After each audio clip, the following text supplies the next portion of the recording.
The new Spider-Man game by Insomniac really took me by surprise. As a huge fan of the character and the movie and games based off of him, I was already very excited for the game. It looked awesome. But I feel like the trailers don't quite do this game justice. You really need to play this game to feel the amazing impact it can give you. And in this review, I'll tell you why you definitely need to buy this game.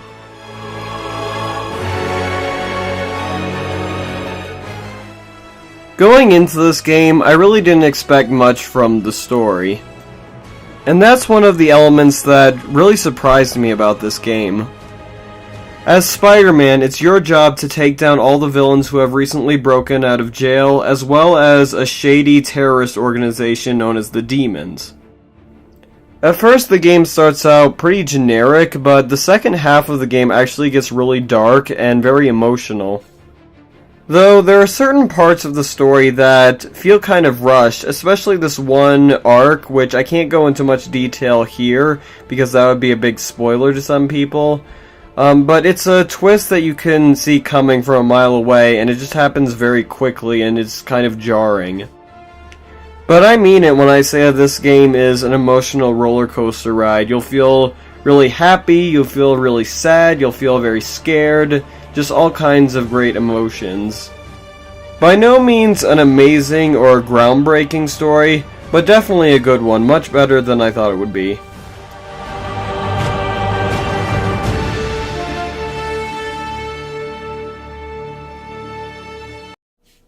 Okay, so I honestly don't have that much to say about the presentation of this game.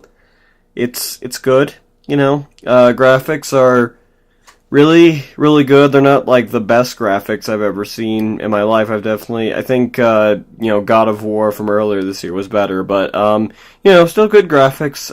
The cinematography's alright, music's alright, sound design is good, and, yeah.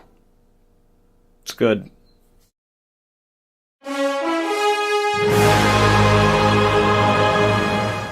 In terms of mechanics, you really can't ask more from a Spider-Man game.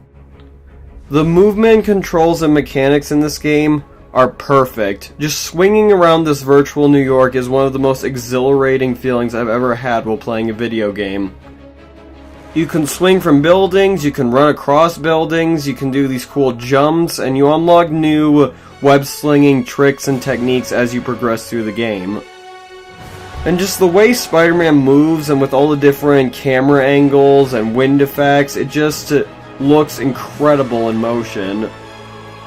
And the combat sections in this game are another element that surprised me a lot. It feels like the combat from the Batman Arkham games, but vastly improved.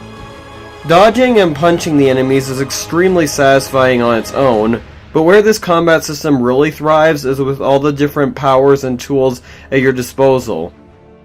You can attach enemies to walls, you can plant little web bombs, you can swing kick an enemy off a building.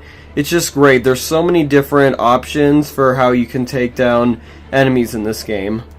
And certain fights also allow you to take a stealthier approach, which is extremely fun if you can sneak around and plant all these different traps and knock enemies out quietly without anybody noticing.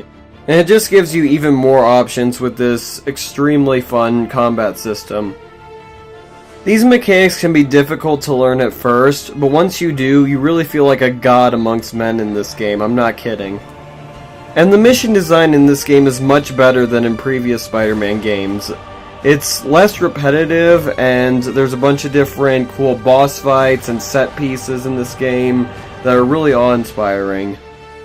I said it's less repetitive than other Spider-Man games, but it can still be a little repetitive sometimes.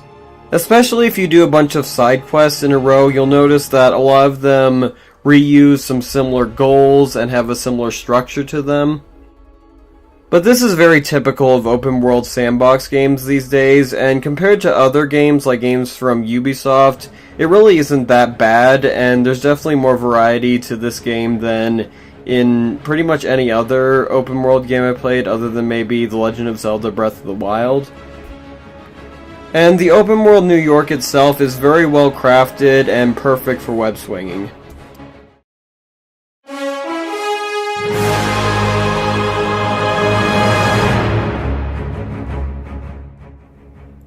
Overall, Spider-Man is, for lack of a better word, amazing. It's not completely flawless though. Like I said earlier, the game can sometimes feel a bit repetitive, and what I forgot to mention is that there's also these stealth segments where you play as other characters, and just kind of these slower moments where you're playing as either regular Peter Parker or a different character in the Spider-Man universe, and these parts aren't terrible, but for me they dragged on a bit too long, and I feel like the gameplay for Spider-Man is so good that I just always wanted to get right back to it. But overall, Spider-Man is an incredible love letter to fans of Spider-Man and superhero fans alike, and I would definitely recommend it to anyone who has a PS4.